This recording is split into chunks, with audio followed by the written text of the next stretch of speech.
আমি একটি ক্ষুদ্র বালিকা, আমি হয়তো আপনাদেরকে ঠিক বোঝাতে পারবো না যে বাবা এই আমাদের মধ্যে যদি কিছু না থাকে বাবা, তাহলে শুধু উপদেশ বাণী শোনালে মাগো, কিন্তু কিছুই হবে না, কোনো লাভ হবে না। ওমা হবে হবে না। যেমন দেখবেন মা, মলয় পর্বতে দেখবেন, ও মায়েরা একটু এদিকে খেয়াল করুন, পিছনে কি? ওই দেখুন, ওই দেখুন পিছনে কি? হ্যালো, গ্রামবাসীর উদ্দেশ্যে ঘোষণা, পাচ্ছেন না? তোমরা গানটা শোনো, অপরকে শুনতে সাহায্য করো, তোমরা সবাই চেঁচিয়ে কথা বলো না। দেখবেন মলয় পর্বতে বাবা দেখবেন বহু মলয় চন্দন আছে, কিন্তু মা সেই মলয় চন্দনে কিন্তু কোনো গন্ধ নাই। ও মা, আছে কোনো গন্ধ? দেখেছেন? ও দেখেছেন? দেখেছেন মলয় চন্দন কেমন বলুন তো? ও দেখেছেন, বলতে পারবেন না তাই তো? ও মনে নেই? ও মা, কিন্তু সেই মলয় চন্দনে কোনো গন্ধ নাই। ঠিক তেমন বাবা এই আমাদের মধ্যে যদি সাধারণ বুদ্ধিটুকু না থাকে বাবা, তাহলে শুধু উপদেশ বাণী কেন, এমনকি শাস্ত্র বেদে খাওয়া কিছুই হবে না, কোনো লাভ হবে না। নিতাই গৌর হরি বল। ও মায়েরা, যে অন্ধ মানে যার চোখ নেই বাবা, তার দর্পণ, দর্পণ মানে কি মা?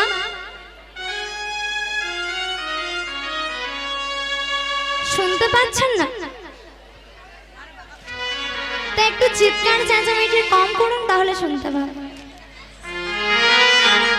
ও মা, দর্পণ মানে কি বলুন তো? হ্যাঁ, আমার মায়েরা জানেন তাহলে। দর্পণ মানে হলো আয়না। কি বললে? ও মা বলে শোনো, পাকার ঘরের দেয়াল নাকি? ও মা তাই? দর্পণ মানে আয়না। যে চোখ নেই মানে যে অন্ধ বাবা, তার কিন্তু আয়না কোনো কাজে লাগে না। ঠিক তেমন বাবা কোনো কাজে এই আমাদের বুদ্ধি হলো আমাদের শ্রেষ্ঠ বল। ও মা, তা মায়ের একটু আসতে মা। ও মা, আপনাদের অনেকের তো অনেক সন্তান আছে মা। ও মা, আছে তো? কি কাদের কাদের আছে বলুন তো? আছে? হ্যাঁ বলবেন তো? আমার এই দিকের মায়েদের নেই সন্তান, আছে তো? তাও মা, আপনাদের সবার তো এত সন্তান আছে, তাই তো? তা বলুন তো দেখি না, সন্তান নেই মা? সন্তান মানে কি বোঝেন না? বলবেন তো মা, সন্তান আছে তো? আছে। তা বলুন তো দেখি মা, সবার তো এত সন্তান আছে, তা সন্তানের মতো সন্তান কটা আছে মা? ওই ছেলেটা বলতে চায় না যে আমাদের সন্তান আছে, তুমি ঘা দেবে। ও মা, বলতে পারবেন সন্তানের মতো সন্তান কটা আছে? হ্যাঁ বাবা, এটা হয়তো ঠিক কথা যে মায়ের কাছে সব সন্তান সমান, কিন্তু মা আমি সন্তানের মতো সন্তান কেন বললাম? নিশ্চয়ই তো একটা কারণ আছে, তো সেই কারণটি শুনুন। দেখবেন মা, এই যে রাত, কি বললাম, রাত, এই রাতের আকাশে দেখবেন বাবা অনেক তারা ঝিলমিল করে। করে তো করে। তাহলে ভাবুন তো দেখি না, এই যে রাতের আকাশে এত তারা ঝিলমিল করছে, তাই এত তারাগুলি মিলে কি এই অন্ধকারটাকে দূর করতে পারছে? পারছে? পারছে না। ঠিক তেমন মা গো, শতমূর্খ পুত্র অপেক্ষা একটা গুণপুত্র বা একটা কন্যা শ্রেয়। কারণ মা, মূর্খ পুত্রগণটি তার চিন্তার কারণ, আর বাবা গুণ পুত্র অথবা কন্যার জন্য মাগো বাবা আমার কি করে? বাবা আমার আনন্দ গর্ব বোধ করে। তাই বলি মা, এই হরিনাম বিনা কিন্তু কোনো গতি নাই। আমরা সবাই এই জগতে যে যেমন কর্ম করিব মাগো, সে কিন্তু মা ঠিক সেইভাবেই ফল পাবে। তবে রাধে রাধে মায়েরা, কই মায়েরা বারবার কি বলতে হবে বাহু তোলার জন্য? কি বারবার বলতে হবে? তাও না, হ্যাঁ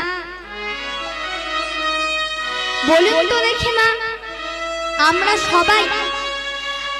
সবাই আমাদের এই দেহের পাপ বিনাশের জন্য কোথায় যাই বলুন তো বাবা? কি ওমা কোথায় যায়? কোথায় যায় মা? দেখুন আপনারা এত চেঁচামেচি করছেন, আমার কথাটাও শুনতে পাচ্ছেন না। ও বাবা, কোথায় যাই আমরা? কোথায় যাই আমরা? আমাদের এই দেহের পাপ বিনাশের জন্য মাগো আমরা গঙ্গাতে যাই। এই গঙ্গায় স্নান করে মাগো আমরা আমাদের দেহে পাপ পাপ যারা দুষ্ট যারা রয়েছে মাগো সব কিন্তু আমরা মুক্ত করি। আমা করি তো। গঙ্গাতে যান তো নাকি? যান তো কেউ একবারটিও ভেবে দেখছেন মাগো মা গঙ্গা তো আমাদের সবার ব্যাধি মুক্তি করে। আমা করে তো। তাহলে মা গঙ্গার ব্যাধির মুক্তি কিসে? কোথায়? আজ মা গঙ্গা সকলের জড়া ব্যাধি গ্রহণ করে চলেছে।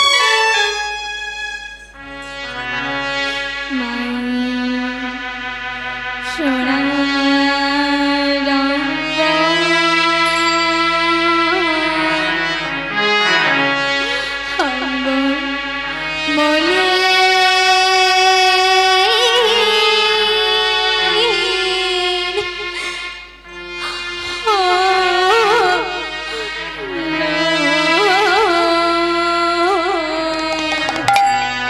মায়ের সোনা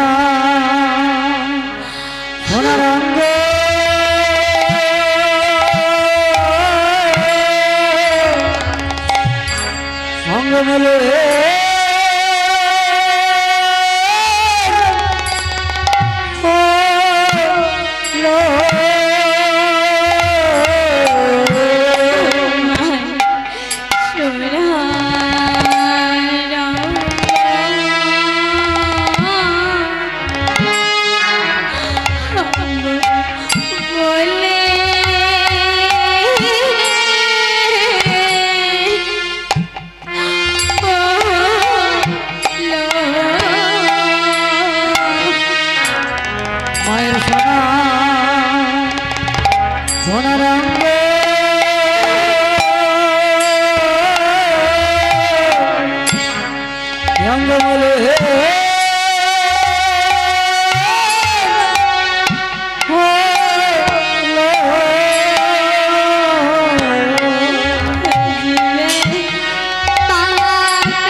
বৈষ্ণব বৈষ্ণব চরণ ধৌতে জানে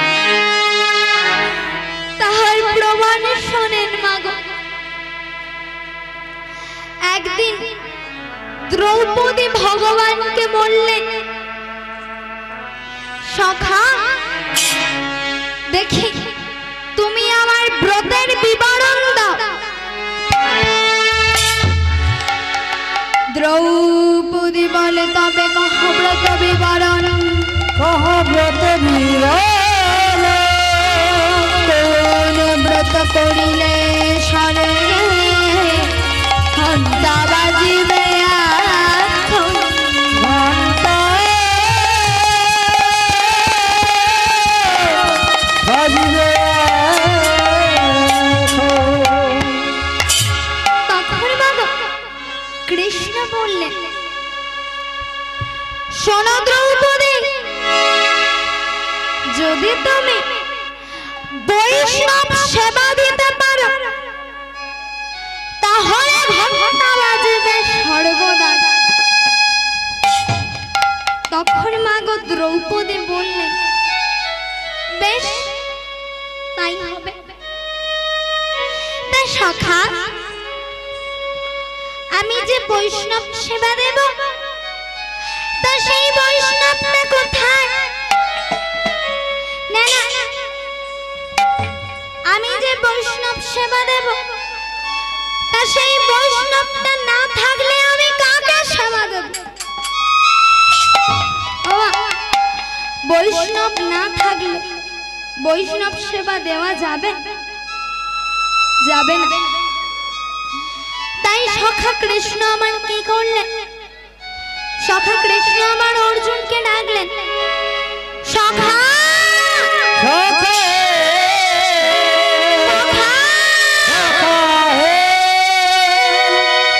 সখা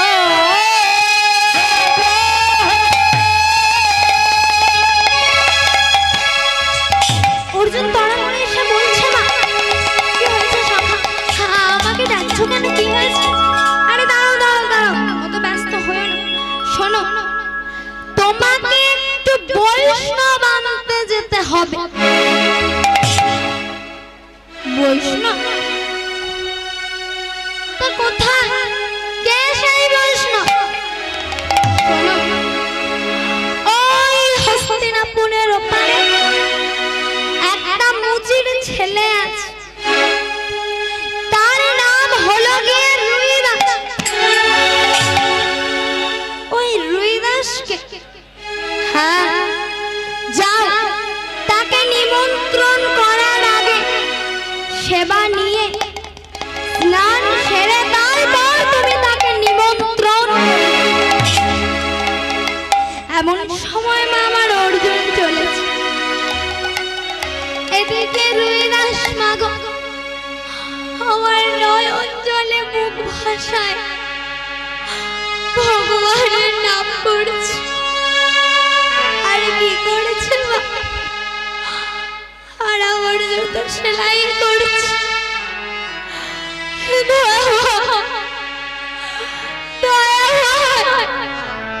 আমি আমি শুনেছি তুমি নাকি কাঙালে তাহলে কেন আমার এত দুঃখ দেখাবো? কেন আমার এত যন্ত্রণা দেখাবো? কেন আমার এত বেদনা দেখাবো? আমাকে একবার বলে দাও, একবার বলে দাও।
জুতো সেলাই করছে আর ভগবানের নাম করছে। এমন সময় মাগো দুইজন ব্রাহ্মণ ও ব্রাহ্মণী সেই মধ্যে আমার মাগো গঙ্গার স্নানে যাচ্ছিল। হঠাৎ পথে যেতে যেতে মাগো আমার ব্রাহ্মণের জুতোটি ছিঁড়ে যায়। ব্রাহ্মণী বলছে, আরে আমার জুতো ছিঁড়ে গেছে, আমি আর যেতে পারবো না। এমন সময় না আমার ব্রাহ্মণ বলছে, আরে ব্রাহ্মণী এ তুমি কি বলছো?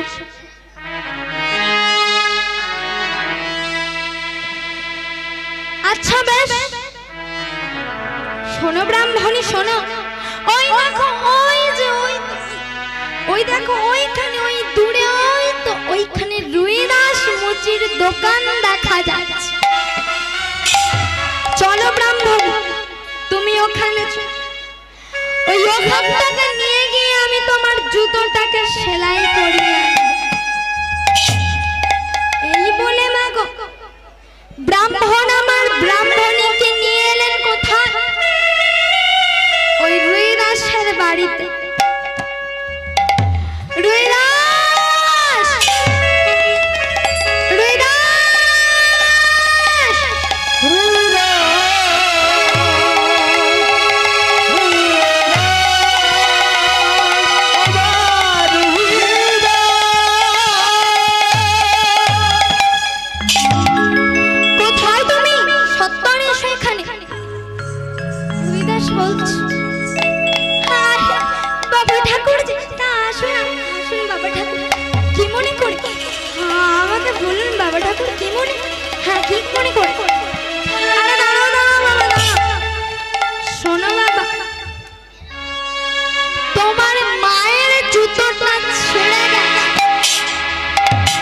একটু সেলাই করে দাও তো বাবা। ও আচ্ছা, মায়ের জুতো ছিঁড়ে গেছে, আচ্ছা বেশ, এই ব্যাপার আমাকে আগে বলবেন তো, আমি জুতো দিচ্ছি সেলাই করে। এই বলে মা ব্রাহ্মণের জুতোটি নিয়ে রুইদাস আমার সেলাই করে দিল। এমন সময় মা ব্রাহ্মণ ও ব্রাহ্মণী চলে যাচ্ছে। এমন সময় মা রুইদাস আমার পিছন থেকে ডাক দিয়ে বলছে, বাবা ঠাকুর,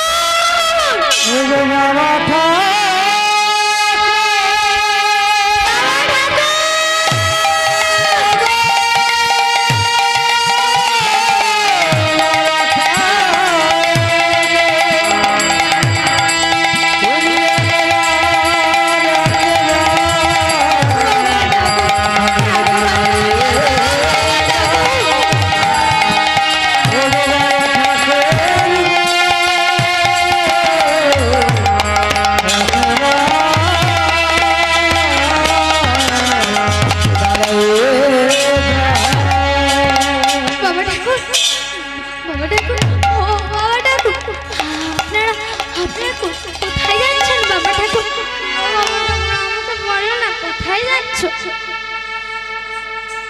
শোনো বাবা, আমরা যাচ্ছি গঙ্গার স্নানে।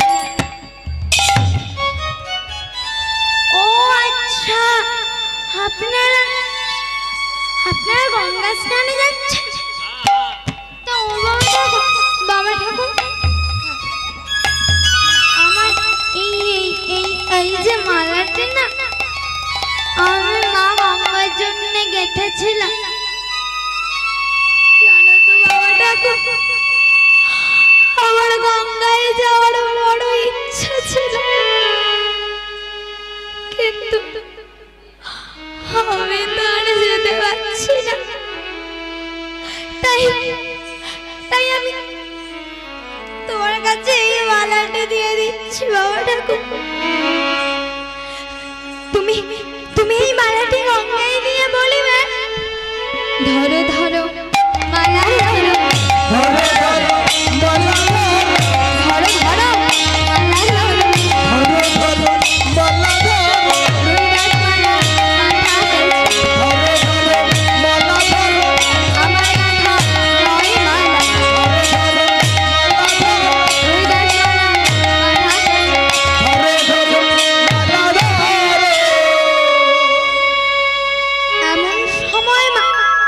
ব্রাহ্মণী বলছে,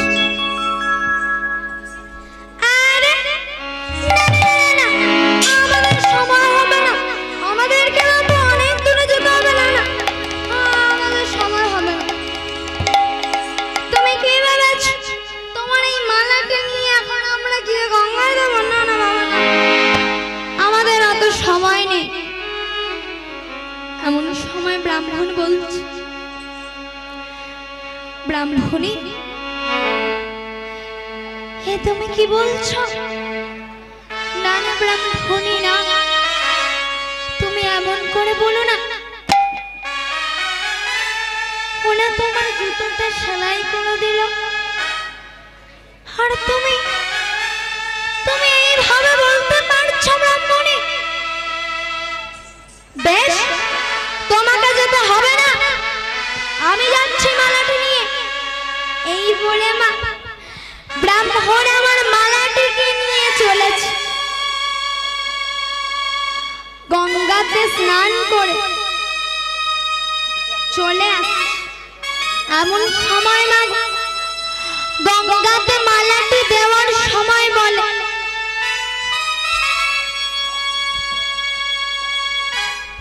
মা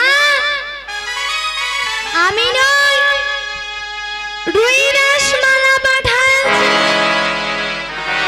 রুইদাস মালা পাঠাচ্ছি, রুইদাস মালা পাঠাচ্ছি, রুইদাস মালা পাঠাচ্ছি, রুইদাস মালা পাঠাচ্ছি, আমার কথা নয় মালা, রুইদাস মালা পাঠাচ্ছি, আমার কথা নয় মালা, রুইদাস মালা পাঠাচ্ছি, আমার কথা নয় মালা,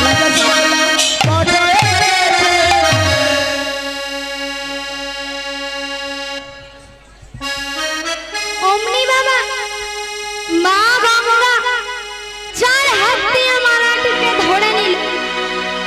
সমস্ত ভক্তগণ বলে উঠল, কে কে কে রুইদাস মালা পাঠায়েছে। রুদাসমালা পাঠায়েছে। রুদাসমালা পাঠায়েছে। রুদাসমালা পাঠায়েছে। রুদাসমালা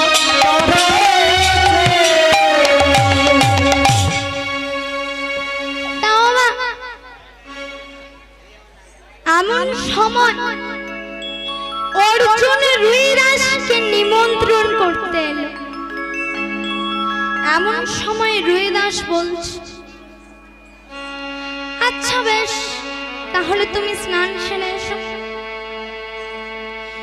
এই বলে মা যখন তেল মেখে পুকুরে ঘাটে স্নানে গেছে,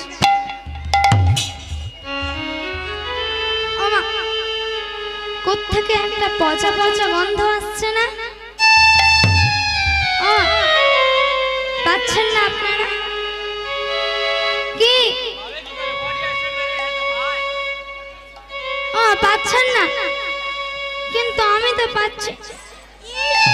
গন্ধ আমার এইদিকে মারা পাচ্ছেন না? পাচ্ছেন না? আচ্ছা তাহলে কি আর হবে, আপনাদের নাক গেছে। এই বনে মা যখন তেল মেখে পুকুরে ঘাটে স্নানে গেছে, দেখ গরুর চামড়া ভেজানো চন্দ্রিকার হাতছানি নাই গৌর হরিবল। ও মা, আপনারা কি ভাবলেন আমি এই খানগার গন্ধের কথা বলছি? না মা না, আমি খানগার গন্ধের কথা বলছি না। আমি বলছি সেই গন্ধের কথা যেখানে অর্জুন স্নানে গেছে, অর্থাৎ রুইদাসের সেই পুষ্করিণীর কথা। ইস, কি বাজে গন্ধ! এখানে আমার মানুষ স্নান করা কিছু।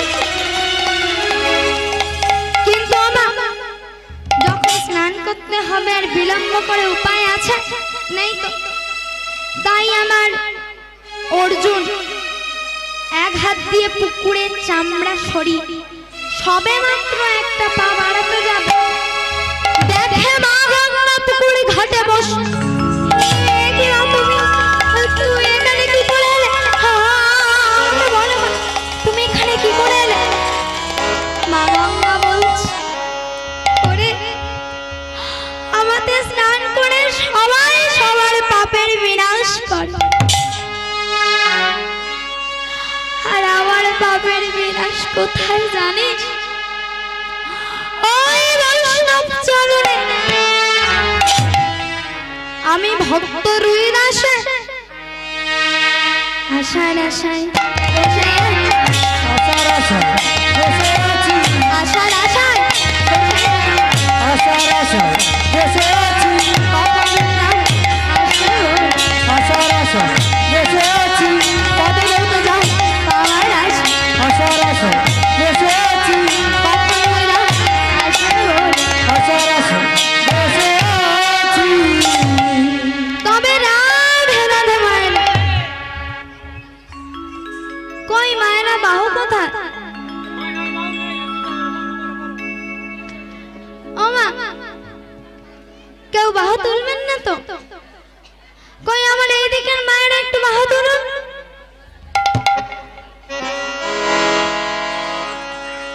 আমার পিছনের মায়েরা, হ্যাঁ। রাধে রাধে বল, রাধে রাধে বল, রাধে রাধে বল, জয় জয় রাধে রাধে বল।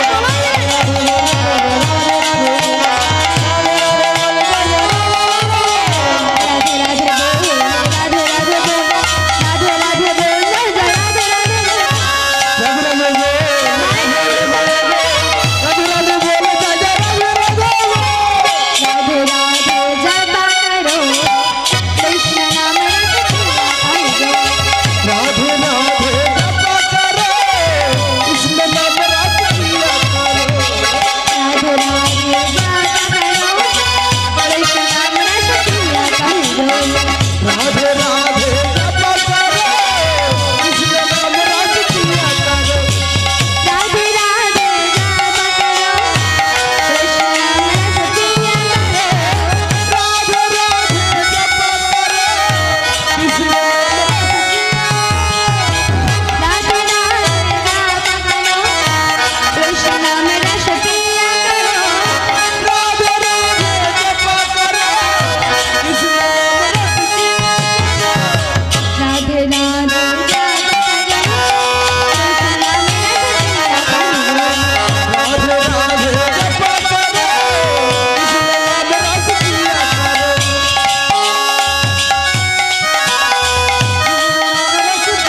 আচ্ছা তাহলে হবে তো? বাউ তুলতে পারবো না, আসতেছে। আপনারা কেউ জানেন না বাহু তোলেন আমি কি করে নাচি? বাউ সবসময় এরকম করে থাকবে। এটা মানার যাও ফট করে পিছন ঘুরলাম মাত্র। আচ্ছা তাই। আর কেরম করে কাঁপাবে? উলুখানি দেওয়ার মতো ক্ষমতা নেই। আহা! কম হচ্ছে? আচ্ছা বেশ, আপনাদের মনের মতো এবার হলে করবেন। চরণে প্রীতি কৃপা কাইডো রাধে রাধে যথা রাধে রাধে যথা কৃষ্ণ মে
আবার কি হওয়া বলে কি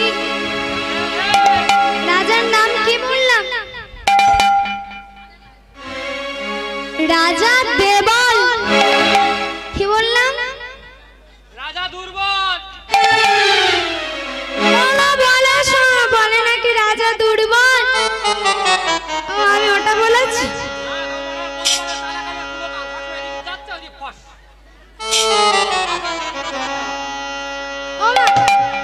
রাজার নাম বলুন তো। রাজার নাম ছিল রাজা দেবল। কই আবার বলুন, সবাই মিলে জোরে বলবেন। রাজার নাম কি ছিল? হ্যাঁ শুনতে পেয়েছো? আচ্ছা বেশ।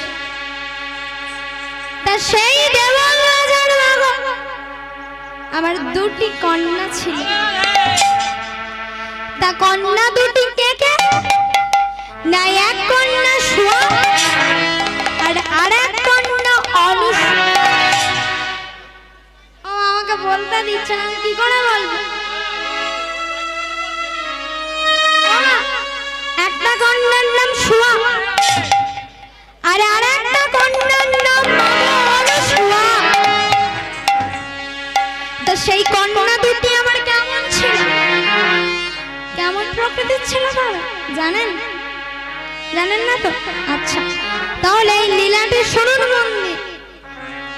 তাদের রূপে তুলনা তাদের রূপে তুলনা নাই রে, তাদের রূপে তুলনা তাদের রূপে তুলনা নাই রে, তাদের রূপে তুলনা নাই রে, তাদের রূপে তুলনা নাই রে।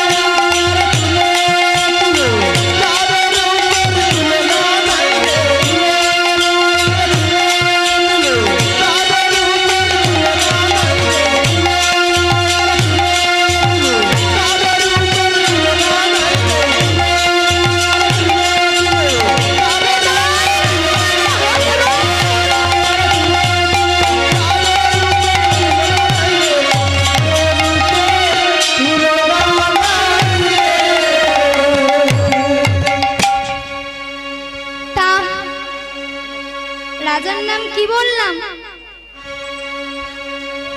হ্যাঁ, তো সেই দুই কন্যার নাম কি বললাম?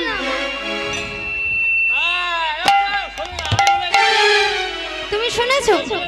ও মা, ইনি শুনেছেন নাকি? তা কি শুনেছো দেখি, ওনাকে জিজ্ঞাসা করি। বলো, কন্যার নাম কি? রাজা দুই কন্যার নাম বলছি, রাজা মন দিয়ে শোনো। বলো বলো। ওনারা তো সুখ শান্তির গল্প করতেছে, বুঝলি?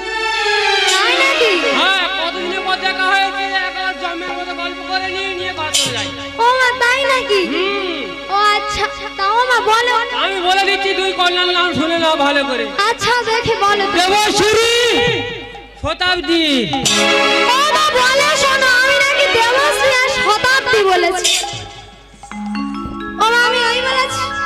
তা কি বলেছি? কই মা, বলুন কি বলেছি, বলুন। এই দেখুন উনি কেমন বলছে, দেখুন, আপনি শোনেননি তো? ও আচ্ছা, তাহলে হবে হয়তো। তাও না, সেই দেবল রাজা কেমন প্রকৃতির ছিলেন আগে বলুন। কে কেমন ছিলেন? সেই দেবল রাজা ছিলেন খুবই অহংকারী রাজা। কি বললাম? ও বলে শোনো, আমি নাকি সরল সিধা বলেছি।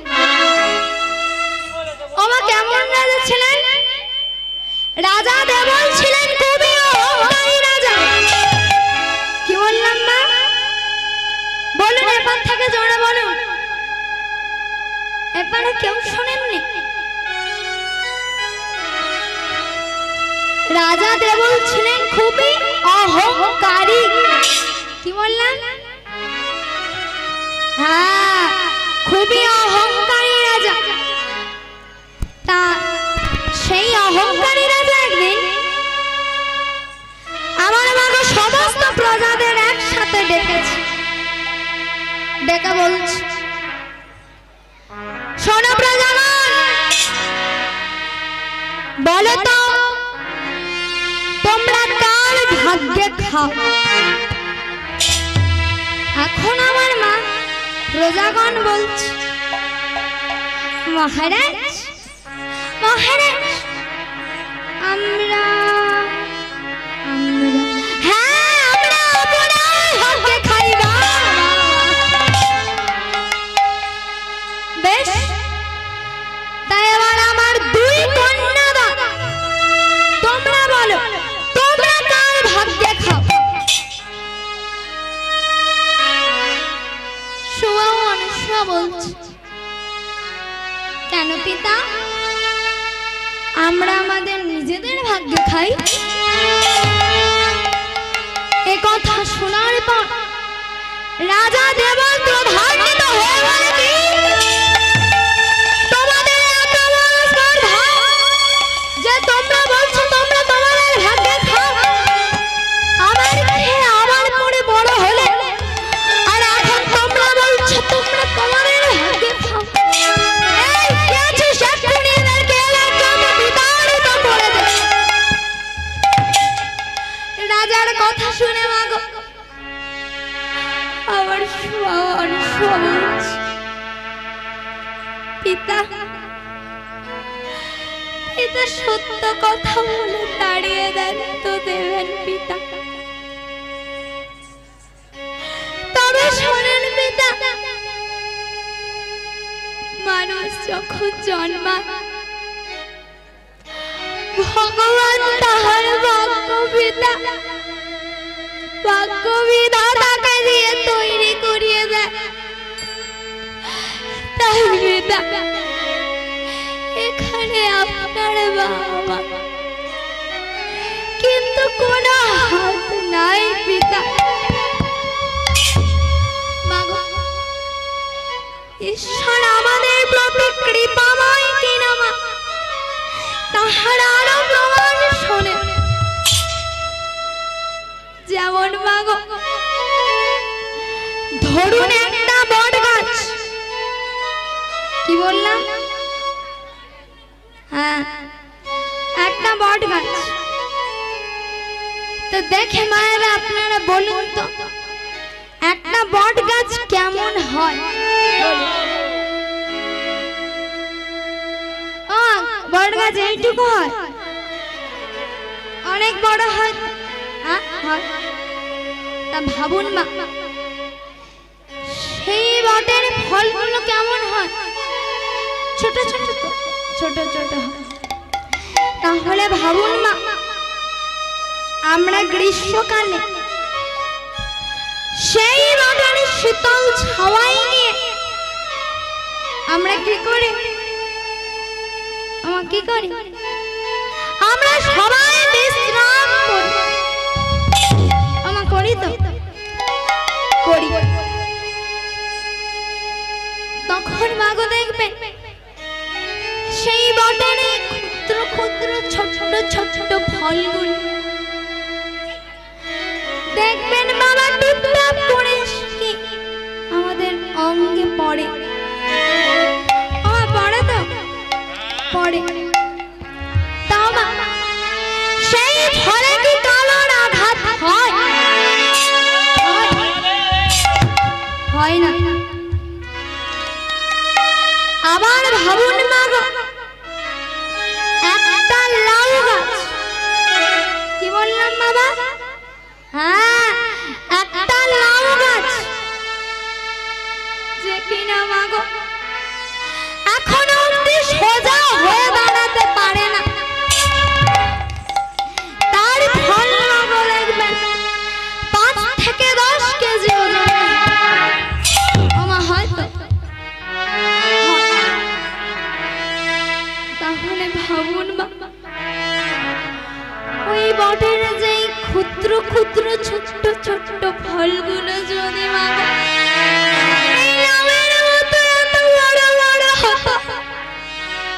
তাহলে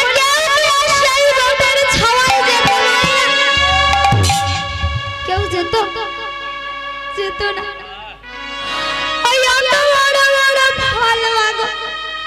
মানুষের মাথায় পড়লে কি হতো মা? হরিবল হয়ে যেত। অর্থাৎ কি? মারা যেত। ভগবান বলেন মা, বেদের মধ্যে সামবেদ, দেবতার মধ্যে আমি ইন্দ্র, ইন্দ্রের মধ্যে আমি মন, পঞ্চভূতের মধ্যে আমি চেতনা। অর্থাৎ পিতা ভগবানের উপর কিন্তু কাহারও কিছু করার নাই।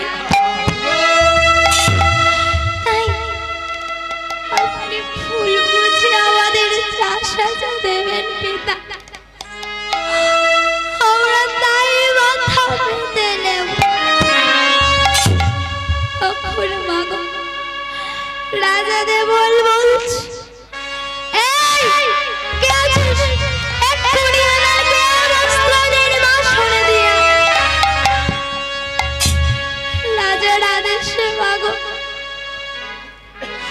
যখন এক বস্ত্রে নির্বাসনে নিয়ে যায়, তখন তারা বলে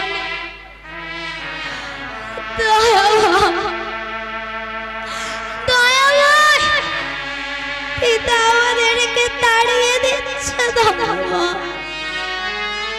পিতা আমাদেরকে তাড়িয়ে দিচ্ছে। তবে দিদি কিন্তু তুমি একটা কথা জেনে রেখো, পিতা আমাদেরকে তাড়িয়ে দিচ্ছে, কিন্তু পিতা তাহলে আর কোনোদিন আমাদেরকে ফিরে পাবে না। আর তুমি পাবে না,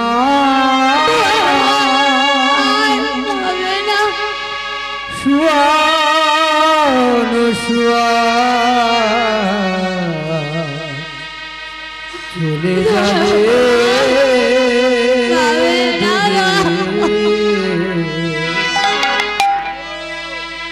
দেখে তারে পাবে না।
ওগো পিতা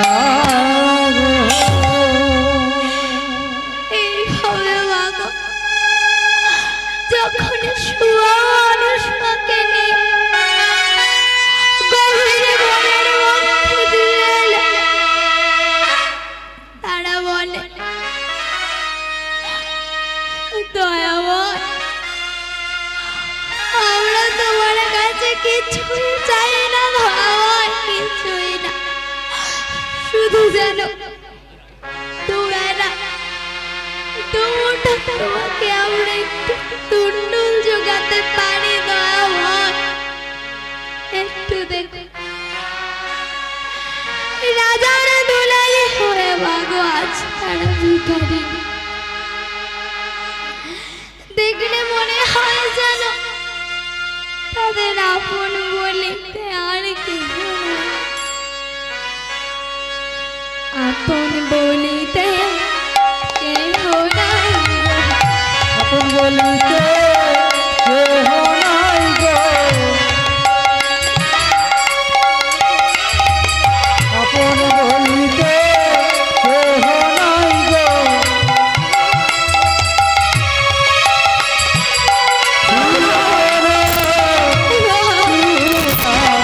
আপন বলিতে কেহ নাই গো।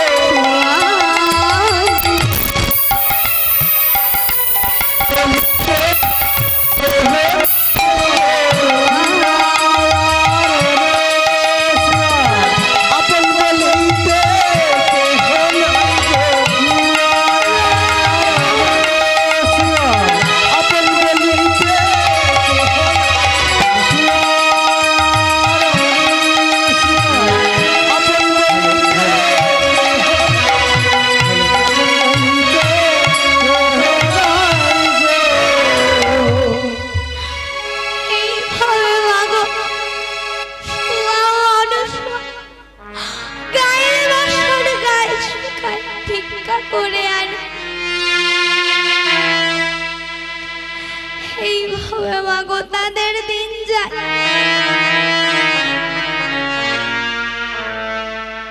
কিন্তু মা একটু ভেবে দেখুন তো, বসন্তকালে যদি মাগো বৃক্ষে কচি কচি পাতা না হয়, তাহলে মাগো এতে বসন্তের কি কোনো দোষ আছে? নাই মা, এতে বসন্তের কোনো দোষ নাই। আবার বাবা, পেঁচাকে যদি দিনের বেলাতে দেখা যায়, তাহলে কিন্তু এতে সূর্যের কোনো দোষ নাই মা। ঠিক তেমন কারোর সুখ দুঃখ কিন্তু মাগো কোনো মানুষের অধীন নয়। তাই এখানে বলে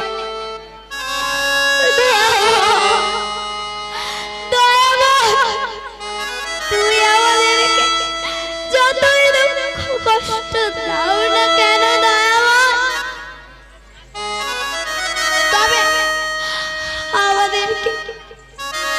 সেটা সহ্য করতে একটু ক্ষমতা দিও,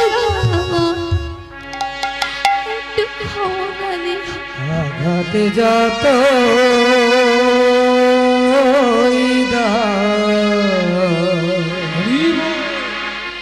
শক্তি দিও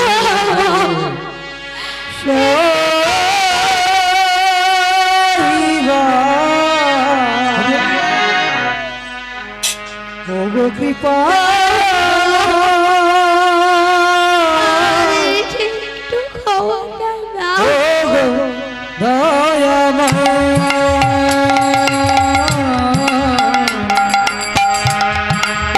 কৃপা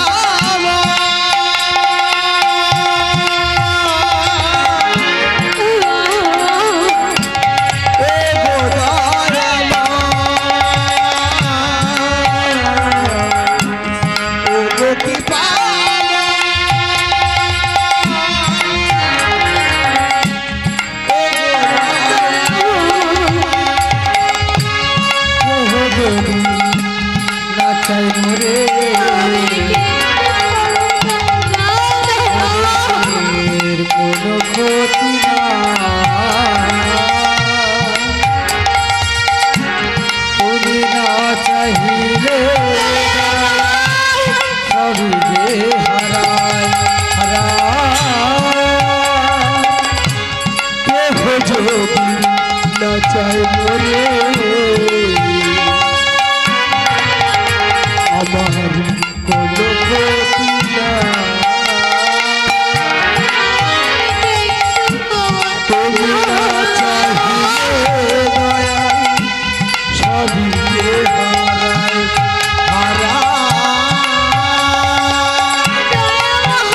একবার কৃপা করে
কন্যাদের বিবাহ দেয়া কার কর্তব্য?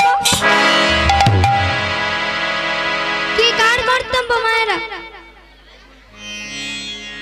কন্যাদের বিবাহ দেয়া পিতার কর্তব্য। তাই রাজা দেবল এখন মনে মনে চিন্তা করছেন,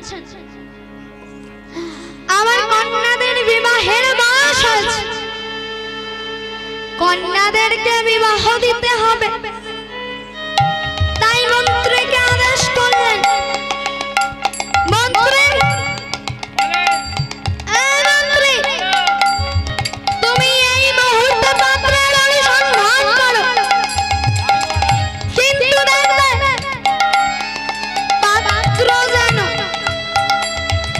জরা কুষ্ঠ ও পঙ্গু হয়, এমনই দেহ হতে হবে যেন দেহ হতে মাংস রক্ত পোকা সব খসে খসে ও মা, এই এমন একখানা পাত্রের সাথে কোন পিতা কি তার কন্যার বিবাহ দিতে চাইবে? চাইবে মা? চাইবে না। কিন্তু রাজা দেবল ঠিক তেমনই একখানা পাত্র খুঁজে আনতে বললেন। এখন রাজার আদেশ মতো মন্ত্রী ঠিক তেমনই একখানা পাত্র খুঁজে আনলেন। তখন রাজা দেবল কি করলেন? রাজা দেবল মাগো নিজে দাঁড়িয়ে থেকে ওই কুষ্ঠের সাথে দুই কন্যার বিবাহ দিয়ে দিলেন। এরপর রাজা বলে, এইবারে দেখবো, এইবারে তোমরা কিভাবে তোমাদের ভাগ রাখো। যাও এখনই এ রাজ্য হতে বিতাড়িত হয়ে যাও। বাইরে একটু ভেবে দেখুন তো, এই জগতে সকলে কি কিন্তু শুধু সরলদের উপরেই আঘাত করে তো। কিন্তু মাগো তাহার প্রমাণ শুনে দেখবেন মা, বনে যে সব বৃক্ষগুলি সোজা দাঁড়িয়ে থাকে সেই সব বৃক্ষগুলি মাগো দেখবেন সবাই কেটে নিয়ে চলে যায়। আর মাগো দেখবেন বাবা, যেই সব বৃক্ষগুলি একটু এঁকে বেঁকে দাঁড়িয়ে থাকে সেইগুলিতে কিন্তু কেউ হাতও দেয় না। ঠিক তেমন রাজা এদের সরলতার সুযোগ নিল। রাজা সুয়া অনুসুয়ার বিবাহের পর তাদেরকে এক বস্ত্রে দান করে দিল। এরপর রাজা বলে, এইবারে দেখবো তোমরা কি ভাবে তোমাদের ভাগ্যে খাও।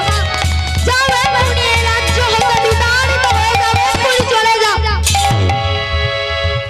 এইভাবে মাগো সুয়া অনুসুয়া চোখের জলে বুক ভাসাতে ভাসাতে অত্রি মুনি লয়ে এলো বনের মধ্যে। সেখানে একটা পাতার কুটির বানিয়েছিল। অত্রি বলে, শ্রুতি ওই যে আমার কুটিরের সাথে। অনুষ্মা বলছে, এইভাবে বাবা তিনজনে কুটিরে এসে শুয়া গেল ভিক্ষায়। আর অনুষ্মা কি করে মা? অনুষ্মা আমার কৃষ্ণ সেবার প্রতি সেবা করে। মাটির রাধা কৃষ্ণের মূর্তি তৈরি করে বনের ফল ফুল দিয়ে সেবা দেয়। আর বলে, ও গো ভগবান,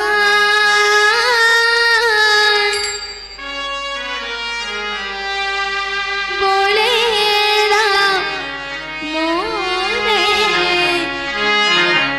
কি নামে ডাকি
এমন সময় জানো মা, ও ত্রিমুনির জড়ানো পায়ে আমার মা চলতে পারে না, আমার চোখে ঠিক তেমন দেখতে পায় না। তাই আমার সতীকে বলে, সতী ও সতী, এত লোক মিলে কোথায় যাচ্ছ সতী? সতী বলছে, স্বামী আজ গঙ্গার স্নান স্বামী, তাই সবাই মিলে স্বামী আমরা গঙ্গায় যাচ্ছি, গঙ্গায় যাচ্ছি। তাও সত্যি আমি শুনেছি এই গঙ্গায় স্নান করলে নাকি সত্যি জীবের পাপ তাপ জড়া কুষ্ঠ যা ব্যাধি আছে সব ব্যাধি ভালো। তাও সত্যি আমাকে একটু গঙ্গাতে নিয়ে চলো না সত্যি, আমাকে একটু নিয়ে চলো না। সত্যি এমন সময় ক্রন্দন করতে করতে বলছে, না স্বামী না, তুমি এমন করে বলো না স্বামী না, বলো না, আমি তোমার জন্য সব করতে পারি স্বামী, তুমি এমন করে বলো না স্বামী না।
আমি তোমাকে গঙ্গাতে নিয়ে যাব স্বামী,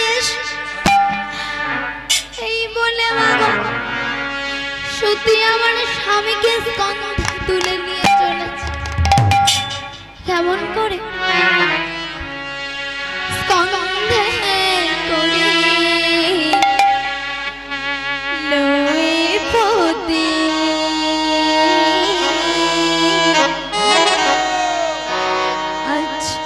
চলে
নমস্কার।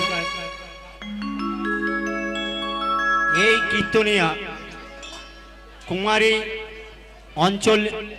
অঞ্জলি কয়াল তার কীর্তন গানে সন্তুষ্ট হইয়া তেঁতুলতলা নিবাসী স্বর্গীয় অধীর মিস্ত্রির কনিষ্ঠ পুত্র জয়দেব মিস্ত্রি 30 টাকা, সেই সঙ্গে চাকন্দবেড়িয়া নিবাসী দুধ কুমার ঘোষ 10 টাকা, সেই সঙ্গে তেঁতুলতলা নিবাসী মন্টু সর্দারের স্ত্রী বনমালা সর্দার 10 টাকা, একত্রে মোট 50 টাকা পুরস্কারে পুরস্কৃত করলেন।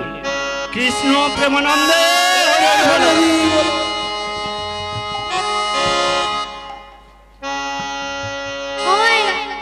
তা ভাবুন তো দেখি, আমরা সবাই তো এত ভগবানকে ডাকি, মা ডাকি তো, আমার ডাকি তো, আমার ডাকেন না আপনারা? ডাকি। তা একবার আপনি ভেবে দেখুন তো মা, আমরা সবাই যে এত ভগবানকে ডাকি, তা আমরা একবারের জন্য ভগবানকে যদি কাছে পাই, তাহলে কি আমরা একবারের জন্য ভগবানকে ছেড়ে দিতে চাইব? চাইব না তো। তাই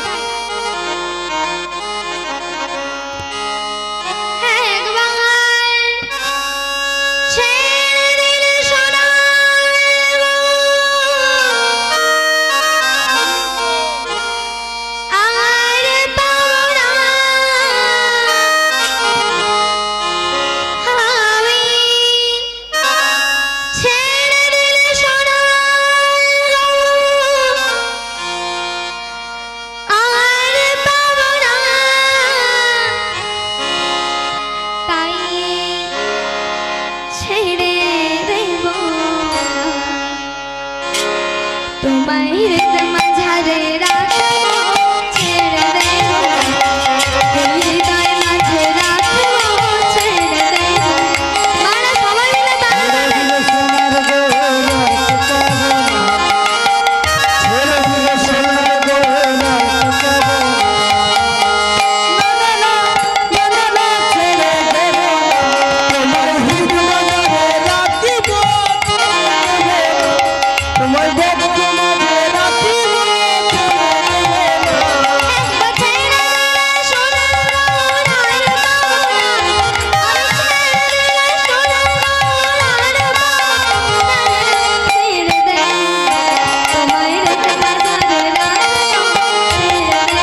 মাংস খসে পড়ছে, পোকা ধরে পড়ছে। এই ভালো মাগো সতীর পতিকে দেখে সবাই বলা বলি করছে, ওই দেখো ওই যাই পাছা মরা লয়ে যাচ্ছে, কি গন্ধ আছে জানো মা? এইভাবে সবাই বলা বলি করছে, কিন্তু মা তাতে কিন্তু সতীর কোনো লক্ষ্য না।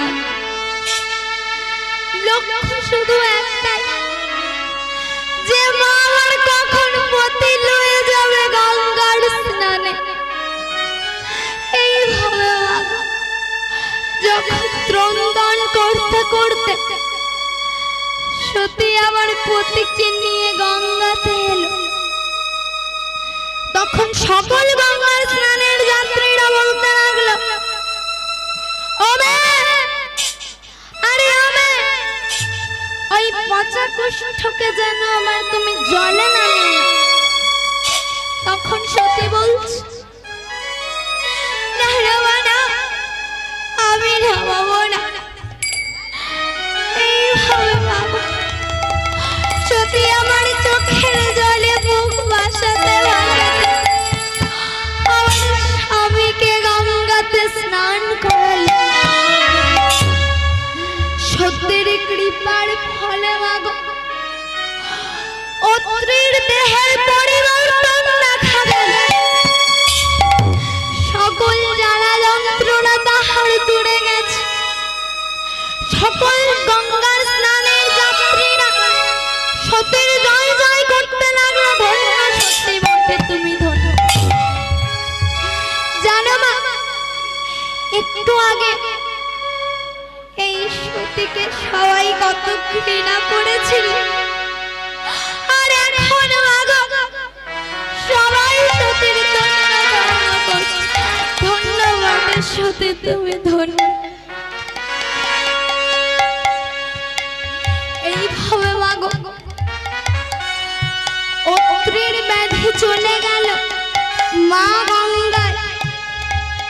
এখন মা গঙ্গা ব্যাধির জ্বালা নিয়ে আর সহ্য করতে পারছে না। দেবী আমার কোথায় গেলেন? দেবী আমার ব্রহ্মলোকে গেলেন। তা কেমন করে গেলেন? ব্রহ্মলোকে গেল মাতায় দেবী সরোবরে, ব্রহ্মলোকে গেল মাতা দেবী সুরে ধন্য, ব্রহ্মলোকে গেল মাতা দেবী সুরে ধন্য। আর গঙ্গার জানালো সব ব্যাধির কাহিনী, আর গঙ্গার জানালো সব ব্যাধির কাহিনী। আমার এবার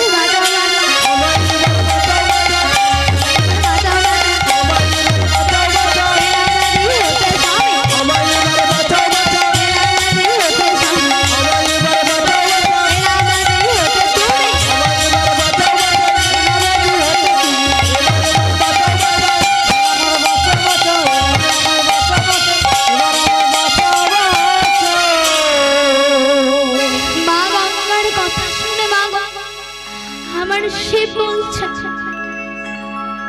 গঙ্গা তুমি সকলের ব্যাধি মুক্তি করো গঙ্গা। আর তোমার এই ব্যাধি না না না না না গঙ্গা না, আমি পারবো না মুক্তি করতে। মা এখন আমার কোথায় গেলেন? মা এখন আমার শিবের কাছে গেলেন। তা কেমন করে গেলেন? শিবলোকে গেল মাতা দেবী সুরধন, শিবলোকে গেল মাতা দেবী সুরে ধন্য, শিবলোকে গেল মাতা দেবী সুরধন, শিবলোকে গেল মাতা দেবী সুরে ধন্য। শিবের জানালো সর্বব্যাধির কাহিনী, আর শিবের জানালো সব ব্যাধির কাহিনী, শিবের জানালো সর্বব্যাধির কাহিনী।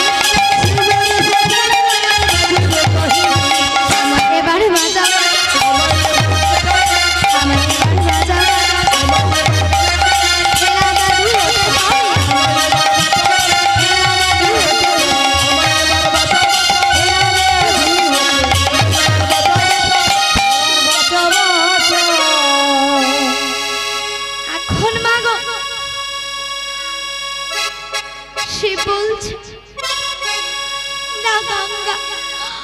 আমি পারবো না তোমার ব্যাধি মুক্তি করতে, আমি পারবো না। মা এখন কি করবে? মা এখন আমার সেই মর্তের মানবে অনুসুয়ার কাছে যাচ্ছে। এদিকে মা গো, অনুসুয়া আমার কি করছে? অনুসুয়া আমার কৃষ্ণ সেবা করে প্রতি সেবা করছে, তা কেমন করে করছে? দয়াল হরি গো আমার,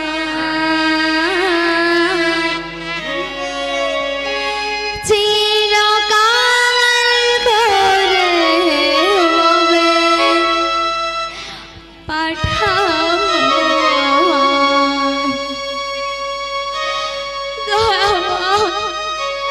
দয়া হরি দয়া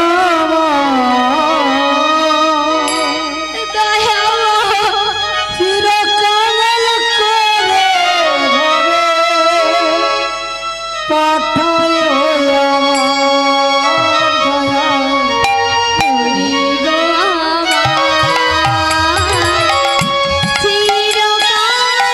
আমার দয়া হরি গো আমার,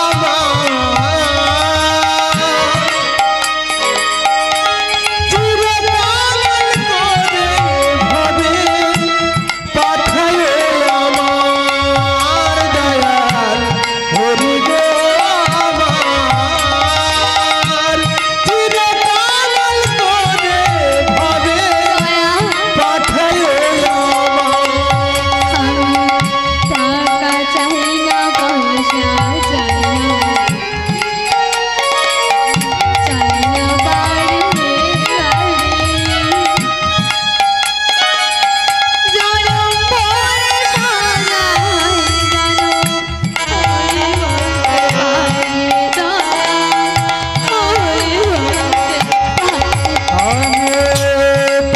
চাই না, পয়সা চাই না,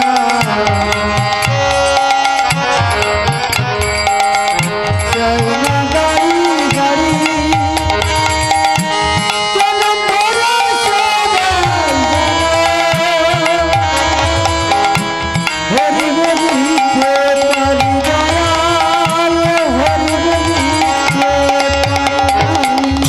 টাকা চাই না, পয়সা চাই না, চাই না বাড়ি গাড়ি, জনম ভরে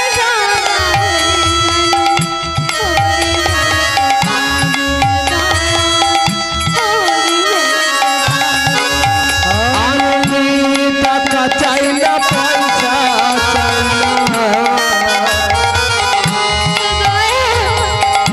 চাই না গাড়ি বাড়ি, জনম ভরে সবাই যেন হরি বলতে পারি দয়াল, হরি বলতে পারি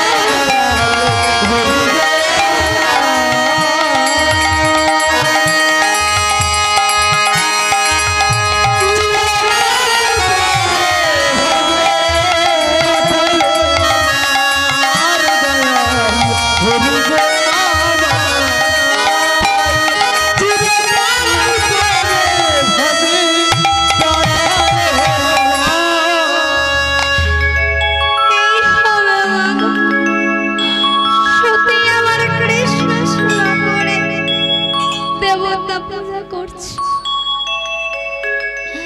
এমন সময় মা বাংলা সতীকে সতীর কাছে এলে, কেছো বাহিরে এসো, আমি সুরধ্বনি গঙ্গা এসেছি। সতী তাড়া করে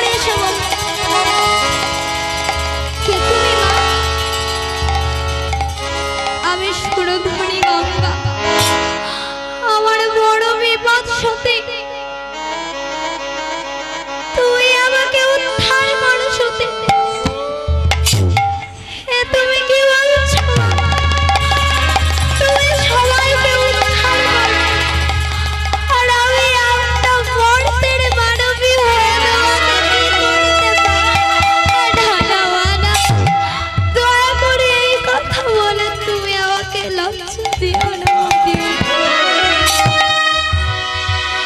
আরে নানা, তুমি পারবে, একমাত্র তুমি পারবে সতী।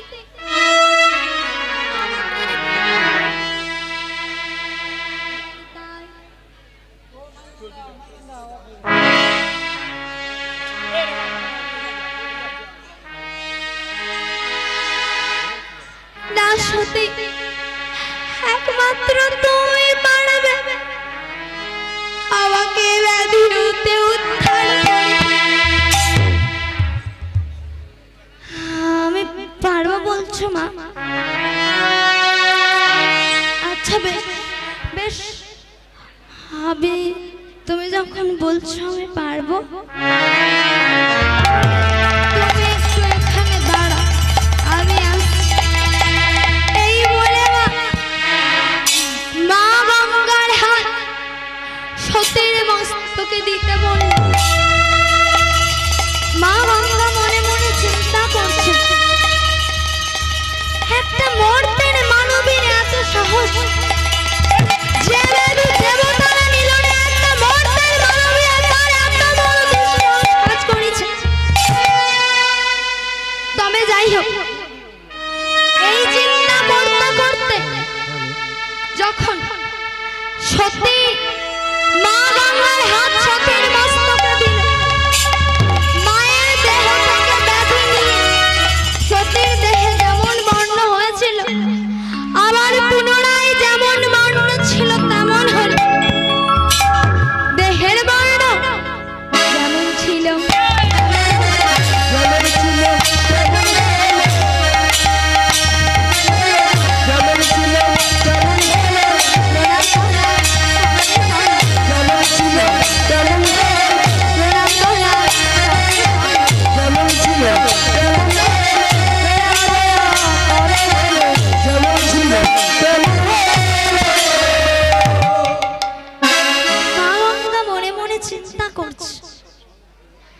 একটা মর্তের মানবীর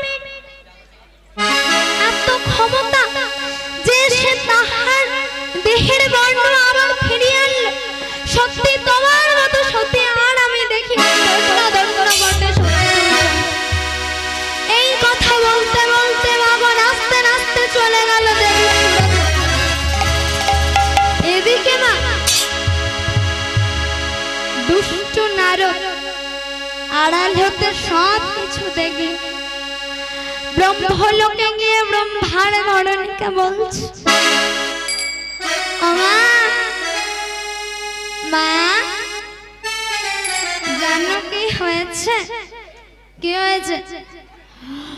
ওই যে মর্তের একটা মানবী আছে না, তুমি জানো মা গঙ্গার ব্যাধি হয়েছিল, ওই অনুসূয়া সেই ব্যাধি সারিয়ে দিয়েছে। দেখবে মা, আর কেউ দেবতা পূজা করবে না, সবাই আবার সত্যি পূজা করবে। চুপ কর নারদ, চুপ কর। একটা মর্তের মানবী এত বড় বাধা, দেশে আমাদের পূজা বন্ধ করবে। চল নারদ, যাবে অনুসূয়ার কাছে, সে কেমন সতী, সতী সে আমরা নায়কবাবুর উদ্দেশ্যে জানাচ্ছি, আমাদের লীলা প্রায় শেষের পথে, পরবর্তী সম্প্রদায়কে প্রস্তুত রাখবেন।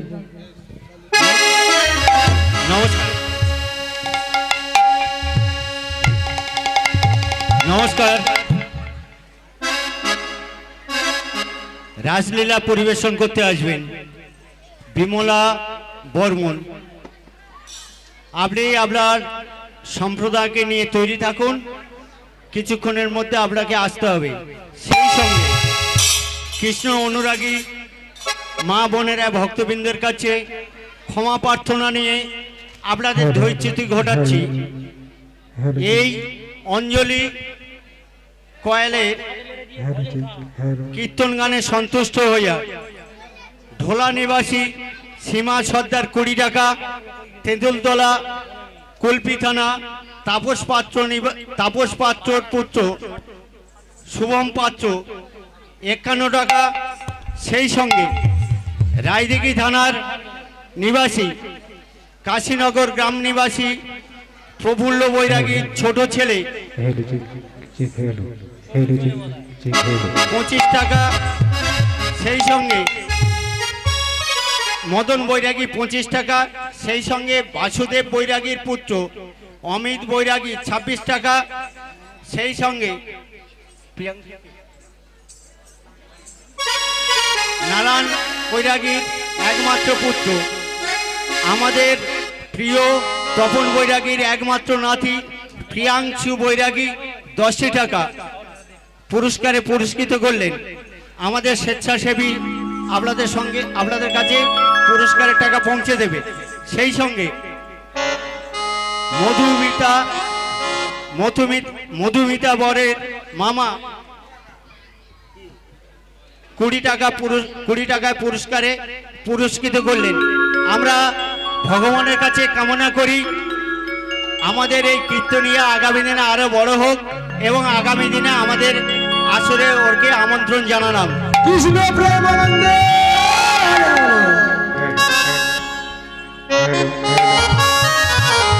জনিতাই মনে প্রাণে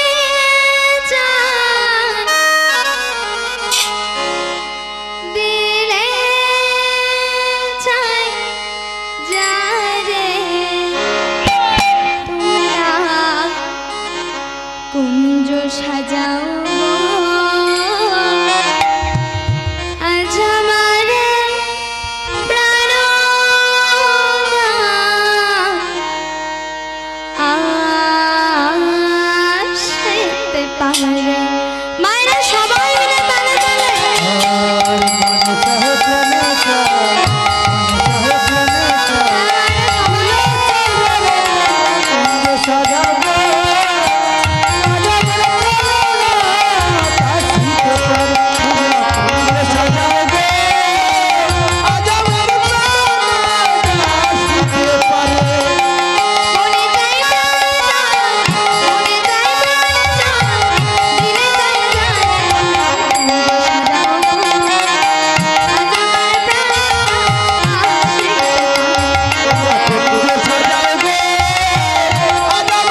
ছিলেন বলুন? রাজা দেবল ছিলেন খুবই অহংকারী। সেই অহংকারের জন্য রাজা দেবল আজ সস্বর্গ হারা হয় বনে ভিখারির মতো ঘুরে বেড়াচ্ছে। আর এমন সময় মাগো শুয়ার সাথে দেখা হলো। কে পিতা? আপনি এখানে কি করে এলেন পিতা? মানে তোরা চলে আসার পর সত্যি আমি বুঝে গেছি রে মা, কেউ কারোর ভাগ্যে খায় না, সবাই সবার নিজের ভাগ্যে খায়। আজ পিতা পুত্রের মিলন হলো, জাত বদলে সবাই মিলে হরি হরি বল, পিতাই বল হরি বল হরি বল।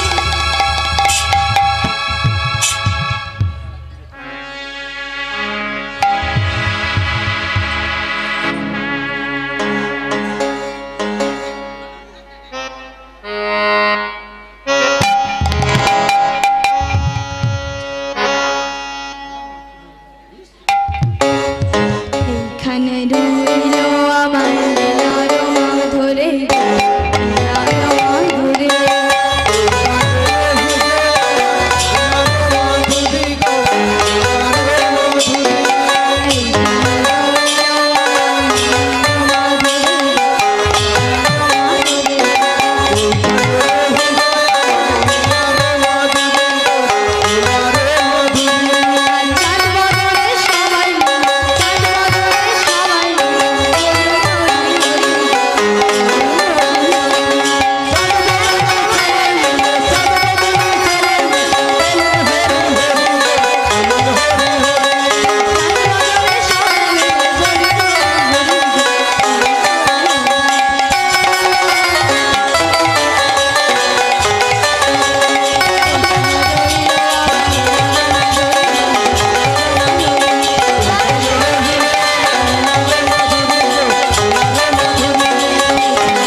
কোথায়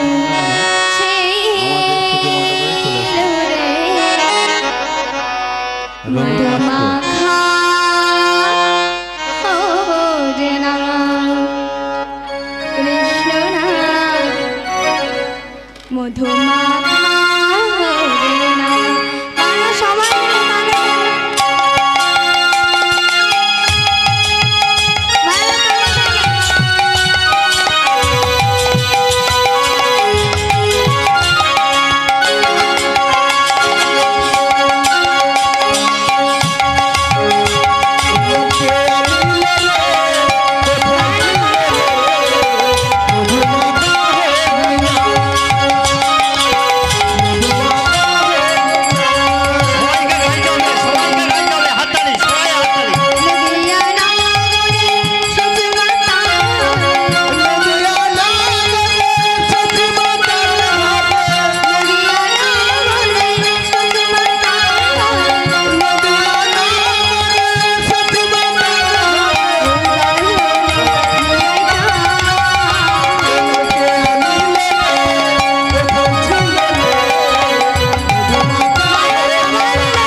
নমস্কার শুধু কৃষ্ণ অনুরাগী মা বোনেরা এবং ভক্তবৃন্দ, আপনাদের কাছে বিশেষ ঘোষণা।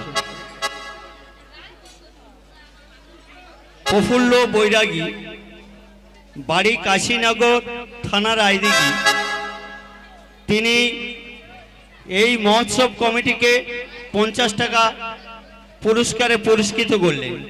সেই সঙ্গে